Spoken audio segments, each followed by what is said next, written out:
이 문서는 커리큘럼 문서 말고 다른 퍼블리싱 교육 문서, PDF 파일 보면서 설명드릴게요. 우선은 퍼블리싱 표준이라고 되어 있는 부분부터 설명을 드리도록 할게요. 일단 퍼블리싱 하실 때는 아까 첫 번째 말씀드렸던 것처럼 테마 폴더 내부에 있는 각각의 폴더와 파일들, 어떤 의미를 가지는지 잘 이해를 해주셔야지 되고, 테마 폴더 밑에, 컨트롤즈 폴더 밑에 각각의 파트.레스랑 레스 파일들이 있었죠. 파트.레스에서는 각각 공통, 컴포넌트들의 공통을 퍼블리싱을 작업을 하고 이제 레스 파일에다가 파트.레스 파일들을 임포트 시켜서 한 번에 이제 컴파일을 한다라고 말씀을 드렸어요. 그러면 저희가 왜 레스 시스템이라고 하는 이 레스 파일을 사용하냐라고 하실 수가 있는데 이 레스 파일 같은 경우에는 CSS의 확장 언어라고 보시면 돼요. 그래서 뭐 변수라던가 함수와 연산, 중첩 기능들 이런 것들 사용할 수 있는 게 레스 확장자다라고 이해를 해주시면 되고 물론 질문 중에 레스 말고 그냥 CSS로 해도 되냐라고 물어보시는 분들도 있어요. 그럴 때는 당연히 가능하다라고 말씀을 드리는데 이 레스 파일을 파트.레스 파일을 사용하는 이유는 제가 아무 파트.레스 파일을 열고 여기에서 유용하게 사용할 수 있는 기능을 설명을 드리면 여기서 컨트롤 키랑 스페이스 키를 누르시게 되면 스타일의 속성명들 이렇게 자동 완성되는 거 보실 수가 있어요. 그래서 내가 컬러를 입력하고 싶다라고 했을 때는 C5만 입력하고 엔터키 누르면 자동 완성되는 거 확인하실 수 있죠. 그리고 또 각 부분에서도 마찬가지로 컨텐트 어시스트 해주시면 컨트롤 키 누르고 스페이스 키 눌러주시면 속성명이 컬러니까 컬러에 대한 값을 또 자동 완성 받아보실 수 있어요. 원하는 색상 선택할 수 있도록 맨 밑에 보시면은 색상 선택 항목을 선택하시게 되면은 컬러 피커 창이 나오면서 원하는 색상을 여기에서 지정을 변경하실 수가 있다라고 이해해 주시면 되겠죠. 그리고 레스 파일 같은 경우에는 이런 식으로 변수로 따로 뽑아서 작업을 하게 되면은 맨 상단에 있는 임포트 되어 있는 파일에 이 각각의 변수에 대한 값들이 지정이 되어 있어요. 그래서 컨트롤 키 누르고 클릭해 보시면은 해당 커스텀 세팅.파트.레스 파일로 이동을 하면서 변수가 어떤 값인지를 확인하실 수가 있죠. 그래서 이런 식으로 임포트 시켜가지고 변수로 따로 빼가지고 약간 체계적인 퍼블리싱을 할 수가 있다라고 보시면 되고 또 이거 사용하는 이유는 컨텐트 어시스트 기능을 사용을 해서 자동 완성 받아볼 수 있기 때문에 이 파트.레스 파일 사용하는 거다라고 이해를 해주시면 돼요. 그리고 CSS 파일 사용할 수 있다라고 말씀드렸죠. 그래서 소스 경로 밑에 테마 폴더나 뭐 아무 폴더 밑에다가 똑같이 우클릭해서 파일 추가하셔가지고 CSS 확장자 사용하셔가지고 하시더라도 상관없다라고 이해를 해주시면 돼요. 왜냐하면 어차피 배포 경로에 컴파일 되는 거는 보시는 것처럼 레스 파일들이 모두 다 CSS 파일로 컴파일 되기 때문에 당연히 CSS 확장자 사용해도 상관없다라고 이해를 해주시면 돼요. 그리고 퍼블리싱 폴더 구조에 대해서 간단하게 설명드리면은 테마 폴더의 레스 파일을 통해서 여러 가지 컨트롤의 스타일을 변경할 수 있다라고 되어 있는데 기본적으로 퍼블리싱을 할 때 맨 처음에 UI 프로젝트를 생성했을 때에는 그냥 테마 폴더 밑에 컨트롤즈 폴더만 있죠. 근데 컨트롤즈 폴더 같은 경우에는 기본적으로 공통을 여기다가 작업을 많이 해요. 캘린더라고 하는 컨트롤을 공통을 잡는다라고 했을 때 컨트롤즈 폴더 밑에 캘린더.파트.레스 파일 열어가지고 여기에서 뭐 새로운 백그라운드 이미지로 변경을 한다거나 아니면은 뭐 보더를 다른 색으로 한다거나 폰트 사이즈를 바꾼다거나 하는 캘린더 컨트롤 자체의 공통을 여기 컨트롤즈 폴더에다가 작성을 하고 새롭게 뭐 버튼 같은 경우에는 되게 클래스가 많겠죠. 그래서 뭐 투명 백그라운드인 버튼이라던가 아니면은 프라이머리 색상에 대한 버튼이라던가 이런 것들 각각의 클래스를 따로 또 빼서 지정을 해야 되는 것들은 커스텀이라고 하는 폴더 밑에다가 따로 파트.레스 파일을 만들어 가지고 작업을 한다라고 이해를 해주시면 돼요.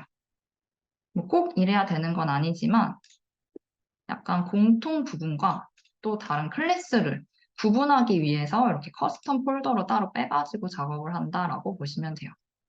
그리고 메인 같은 경우에는 아예 메인만 따로 빼서 main.part.res 파일에다가 메인에 대한 퍼블리싱을 작성을 한다거나 이런 것들 part.res 파일은 많아도 상관없어요.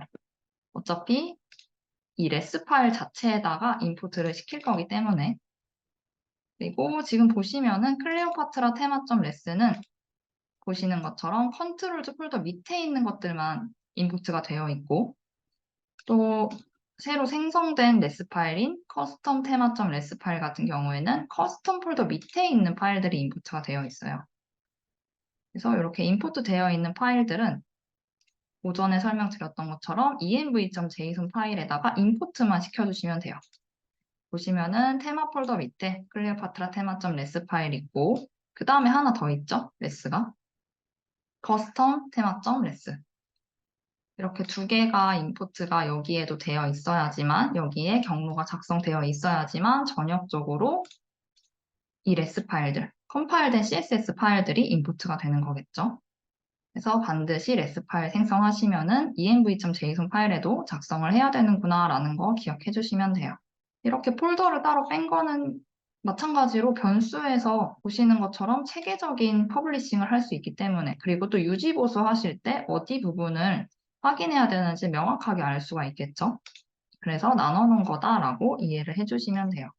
그리고 컴파일 같은 경우에는 계속해서 말씀드리는 것처럼 레스 파일 생성하면은 CSS 파일로 컴파일이 돼서 배포 경로에 생성이 되게 된다라는 거 기억해 주시면 돼요.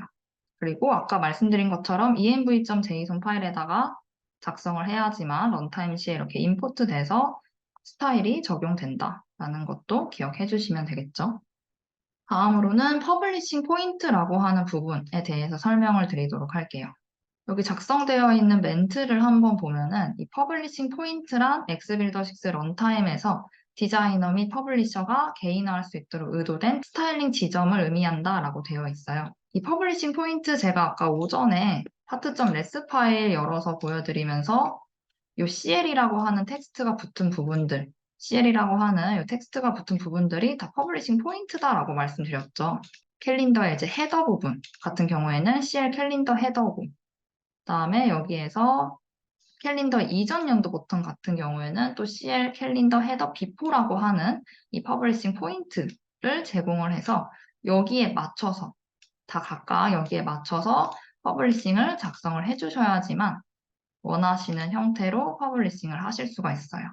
그래서 이 퍼블리싱 포인트는 CL이라고 하는 그 텍스트가 붙은 그 클래스 명이구나라고 이해해 주시면 돼요. 그래서 저희는 그 포인트들을 각각 다 이 컨트롤즈 폴더 밑에 기본적으로 다 작성을 해 놓은 거다.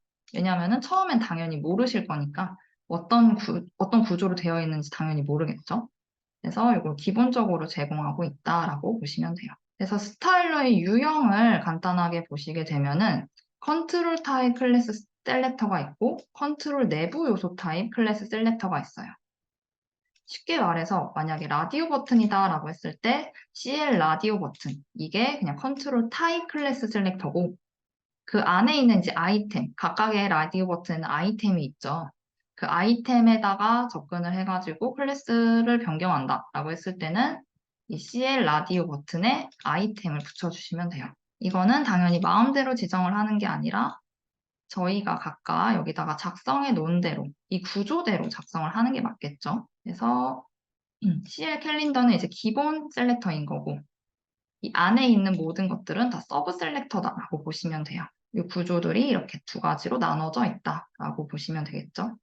기본 스타일러와 서브 스타일러가 그 차이다라고 보시면 돼요. 그래서 이런 구조 같은 거 보고 싶으실 때 물론 이 part.res 파일 오픈하셔가지고 보실 수도 있지만 도움말에도 똑같이 이렇게 작성이 되어져 있어요. 뭐 어떤 영역이 어떤 클래스인지 작성도 되어 있고 또는 그냥 디자인 탭에서 컨트롤 배치하시고 개발자 도구로 오픈하셔가지고 보시면은 그것도 이제 요소들 확인하실 수 있긴 해요. 이 앱 열기라고 하는 버튼을 클릭을 하고 보시면은 여기 CL 컨트롤에 CL 버튼이라고 되어 있죠. 이게 이제 기본 스타일러라고 보시면 되고, 이 안에는 뭐 CL 텍스트 래퍼나 CL 텍스트가 이제 해당 버튼 컨트롤의 텍스트 부분 변경하고 싶을 때 CL 텍스트에다가 이 클래스에다가 변경하시면 되겠죠. 그래서 이런 식으로 구조를 파악할 수 있다라고 이해를 해주시면 돼요. 그리고 스크립트로도 이렇게 스타일러를 변경하실 수가 있어요. 예를 들어서 이제 라디오 버튼이라고 하는 컴포넌트를 하나 새롭게 스크립트에서 생성을 하고 라디오 버튼 점 스타일 하시면은 CSS로 여기서도 다 컨텐트 어시스트를 받아보실 수가 있어요.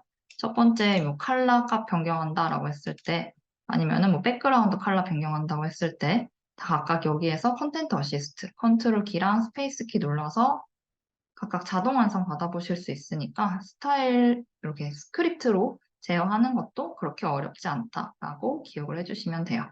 그리고 얘는 이제 기본 스타일러였고 서브 스타일러 아이템에 접근을 해가지고 아이템을 변경한다라고 했을 때는 스타일.점 아이템 하셔가지고 컬러 값 또는 백그라운드 컬러 이런 다양한 스타일을 변경할 수가 있다라고 기억해 주시면 돼요. 그러면 저는 쭉 내려가서 이번에는 8번에 있는 레이아웃 시스템과의 호환성에 대해서 설명을 드릴게요. 엑스빌더 6는 화면에 표기된 컨트롤들을 렌더링을 할 때, 여기서 렌더링은 컨트롤이 브라우저에 그려질 때라고 보시면 돼요. 그래서 이때 부모의 레이아웃 시스템과 자식 레이아웃 컨스트레인트 정보를 조합을 해서 그 위치 및 크기를 스크립트로 결정을 하고 그 결과물을 표준 HTML, CSS 형태로 반영한다라고 되어 있어요. 그 말은 우리가 디자인 탭에다가 이렇게 컨트롤들을 배치를 했죠. 컨트롤 배치하고 미리 보기를 할 때 이제 브라우저로 런타임 시점에서 이렇게 확인을 할 수가 있잖아요. 이렇게 브라우저의 컴포넌트들이 그려지는 과정을 렌더링 과정이라고 해요. 컴포넌트들이 이렇게 그려지는 각각 우리가 디자인 탭에 배치한 대로 그려지는 형태를 이제 렌더링 과정이라고 하고 이때 그려질 때 우리는 모두 다 그룹 컨트롤 안에다가 컴포넌트를 배치를 하죠. 가장 최상위에 있는 세상 바깥에 있는 영역을 클릭하셔도 루트 컨테이너라고 되어 있어요. 한마디로 최상위 그룹이라고 보시면 돼요.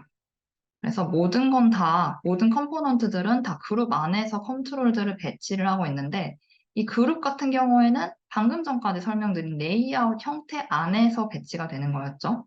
이 5가지 레이아웃 형태 안에서 배치가 되는데 이 컴포넌트들 5가지 형태 배치할 때 우리 이 각각의 특징들이 있었잖아요. 레이아웃마다.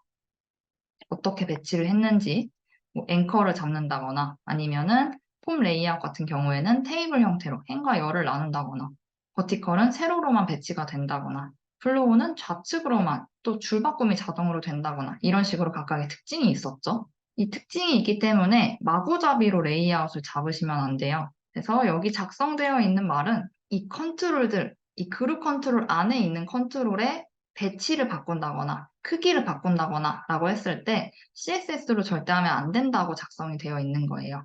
여기서는 무조건 저희는 레이아웃 기준으로 컴포넌트들이 배치가 되기 때문에 이 스크립트로 컨트롤들을 제어를 해야 된다라고 이해를 해주시면 돼요. 그래서 CSS로는 절대 뭐 디스플레이 속성이라던가 포지션, 레프트, 탑, 라이트, 바텀, 그다음에 위드스나 헤이트를 지정할 수 없다. 지정하면 안 된다라고 작성이 되어 있는 거예요. 그러면은 이제 렌더링을 할 때 저희가 컴포넌트를 웹 브라우저로 오픈을 할 때 당연히 여기서 앵커가 이런 식으로 작성이 되어 있는데 해당 클래스의 위드스 헤이트 지정했다고 해서 그대로 표현이 되는 게 아니겠죠. 그룹 컨트롤에 배치되어 있는 이 앵커대로 배치가 될 수밖에 없어요. 이게 약간 덮어 쓴다라고 보시면 될 것 같아요. 그래서 어차피 위드스 헤이트 지정하셔도 무시되기 때문에 또 충돌이 날 수 있기 때문에 반드시 해당 클래스에다가는 이렇게 CSS 작성하실 때에는 절대 위드스나 버튼 컨트롤에 위드스나 헤이트 지정하면 안 된다라는 거 기억해 주시면 돼요. 근데 이제 이런 위드스나 헤이트 같은 경우에는 뭐 기본 컨트롤의 크기를 지정할 때고 뭐 탭 폴더 같은 경우에는 탭 폴더에 이제 헤더 영역 있죠. 헤더에 뭐 민 헤이트 이런 것들은 또 거기에서 탭 폴더 한번 볼게요. 탭 폴더에 보면은 여기는 또 지정을 할 수 있게 되어 있어요. 보시면은 지금 CL 탭 폴더 헤더라고 해서 헤이트 여기서 지정하도록 되어 있죠. 이 부분은 디자인 탭에서 높이를 변경할 수 없기 때문에 여기에서 퍼블리싱으로 제어를 한다라고 보시면 돼요. 그래서 할 수 있는 것들은 여기 다 기본적으로 작성이 되어 있으니까 참고하시면 되고, 제가 드리는 말씀은 해당 컴포넌트 자체의 width, height라고 보시면 돼요. 또는 해당 컴포넌트 자체의 위치, 포지션, 이런 것들은 절대 CSS로 하면 안 된다라고 기억을 해주시면 돼요. 그래서 제일 중요한 게 퍼블리셔는 엑스빌더6가 동적으로 결정하는 레이아웃 시스템에 영향을 줄 수 있는 이 밑에 있는 이 속성들에 대해서 스타일링을 수행해서는 안 된다라고 작성이 되어 있죠.